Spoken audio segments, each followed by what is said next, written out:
One of the big stories of the week was the closing of the AMC Theater in Maple Grove. What's next for that area? Delane Cleveland found out.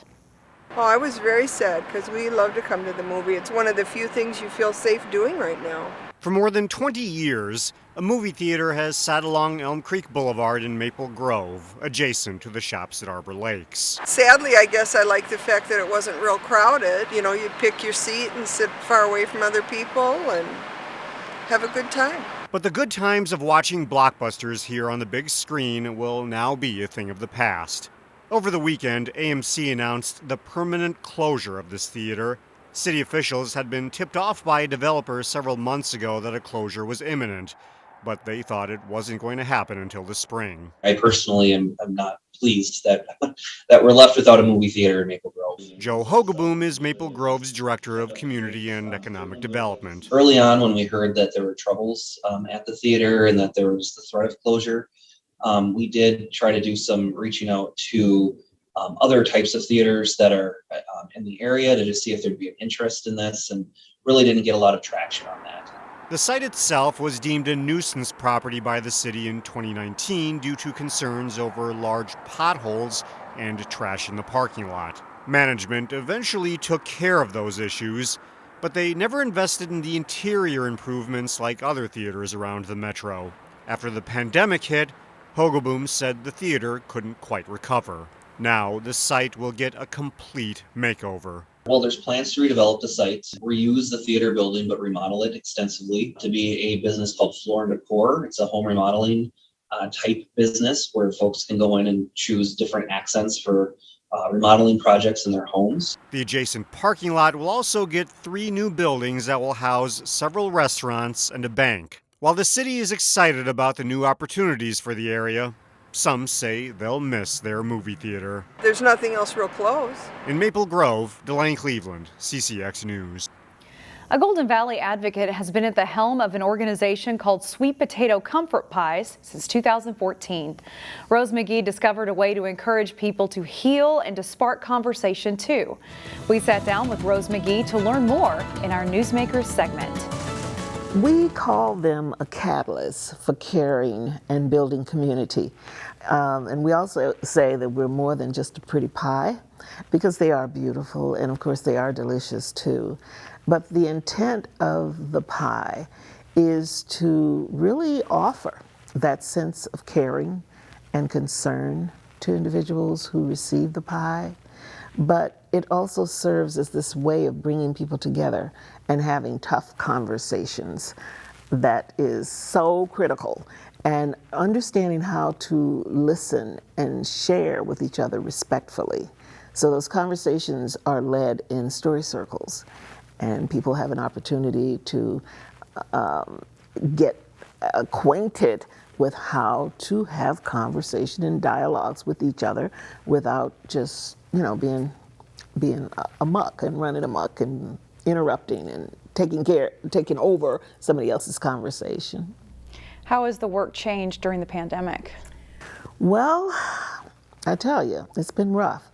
We love being able to bring volunteers together in spaces where they can make the pies. And there's a whole nother level of networking and relationship building that happens when people are in the kitchen working together. And then when they're packaging those pies together and then carrying them out. But because of COVID, we haven't been able to do it that way. So what we have been able to do is finally figure out how to get creative with using internet and being able to do it online. So now I can actually go online and walk through with people how to make the pies, and that's fun. And folks then can carry those pies out to who they'd like to in their own way.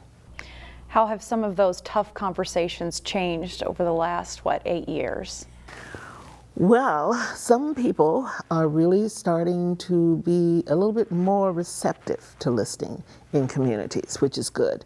I've seen people look forward to our annual event where we bring people together intentionally around conversations and being able to learn, because that's the other thing too, is how do you not only just have people coming to talk for talk's sake, but give them some tools in which they can now take and determine what they want to use, what they don't want to use, and to learn, because it's important that history and all of this stuff that we go through, if it's not interpreted properly, which often is the case, people misinterpret, then things are subject to happen and continue to happen under false, information. So that's what we try to do, is offer information that is true, direct, and yet at the same time people can respond to that. Well, thank you very much for the work that you do. Rose McGee with Sweet Potato Comfort Pies, thank you for being here. Thank you. Hennepin Technical College recently earned accolades for the number of students of color they have earning degrees in engineering. The publication Diverse Issues in Higher Education released its list of diverse top 100, which ranks colleges and universities using data from the U.S. Department of Education. They currently rank 24th in the nation for conferring associate's degrees to students of color in engineering or related fields. On this winter weekend, we will leave you with this sunset, captured by photojournalist Dustin Scholl in Central Park in Brooklyn Park.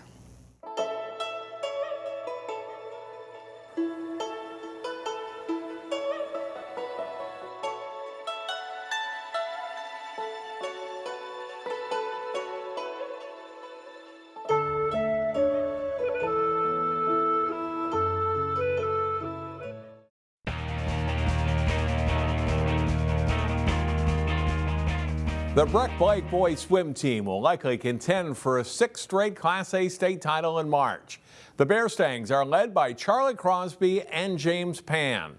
Pan is a senior from Maple Grove, and Jason Malillo profiles the record-breaking swimmer in this week's CCX Sports Spotlight. From a young age, James Pan liked being in the water and liked going fast. My favorite part of swimming always used to be racing and trying to get my hand on the wall first. That happens a lot for the Breck senior. He's got the best starts I've seen in a long time.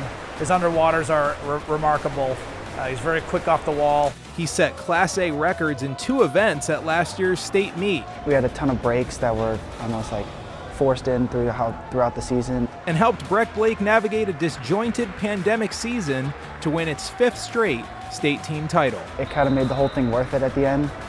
It also proved to me that no matter how terrible of a season, COVID-wise or interruption-wise, I can always perform at my best. Pan's records are in the 200 individual medley and 100 breaststroke. Pan says the breaststroke is about getting out of your own way. Keeping that body line as long and as gliding for as much as possible while maintaining your speed. The timing between the kick and the recovery on the after the pull, they all have to happen at the right time in order to limit the drag. And he has figured out how to do that. The 200 IM is a tough go, requiring the swimming of 4 different strokes in a single race. Pan relishes the challenge. Having to switch up halfway through the race is very difficult, but I think it's good to sort of have something new every 50. It kind of keeps my mind almost more engaged during the swim. Pan is also a top student and will attend Princeton University and swim for the Tigers. Pan believes managing swimming and the rigorous curriculum at Breck will prepare him well for the Ivy League. When I get home, after dinner, it's all homework all the way up until I go to sleep. And so I think that prepares me pretty well for Princeton because that'll probably be the same schedule that I have over there, especially with swimming both morning and evening. A lot of my time will be spent either in the pool or in class, so I need to make sure to maximize my studying time. For the CCX Sports Spotlight, I'm Jason Malillo. Thank you, Jason. Breck Blake will swim at the True Team State Meet on January 22nd at the U of M Aquatic Center. Speaking of swimming, Maple Grove's boys took on a conference rival this week. Jay Wilcox has the highlights. It's Maple Grove playing host to Andover in Northwest Suburban Conference boys swimming and diving. In the 200 medley relay, Andover and anchor Ben Lindy just holds off Maple Grove anchor Logan Sear to win in a time of 1:47.19 to get the meet started. In the 200 freestyle, Maple Grove sophomore Max Parrish steams to the win in 2:06.70. At the top in lane 1, his teammate Eris Liu finishes second. The 200 IM is a great battle. In the white cap, Maple Grove's Thomas Botkin just edges out Ryan Mickleborough of Andover by 2/100ths of a second to take first. In the 50 free, TJ Pauley of Maple Grove dominates, winning in a time of 23:67. Maple Grove wins the meet over Andover 98-86. Jay Wilcox, CCX Sports. Thank you, Jay. It's another busy week ahead for our CCX events crew as we televise 3 games from around the area. It all starts Tuesday night, the 18th, when Hopkins hosts Wayzata in a light conference boys basketball game. Both teams are ranked in the top 6 in Class 4A. Tip-off is scheduled for 7 p.m. Then Thursday, it should be a good matchup in girls hockey as Wayzata faces off with Blake at the Plymouth Ice Center. The Bears are ranked 8th in Class AA. That's a 7 o'clock start as well. And then Friday evening, it's the annual Robbinsdale Rumble as Armstrong grapples with Cooper in high school wrestling at Cooper High School. All of these events can be seen live on CCX1 and online at ccxmedia.org.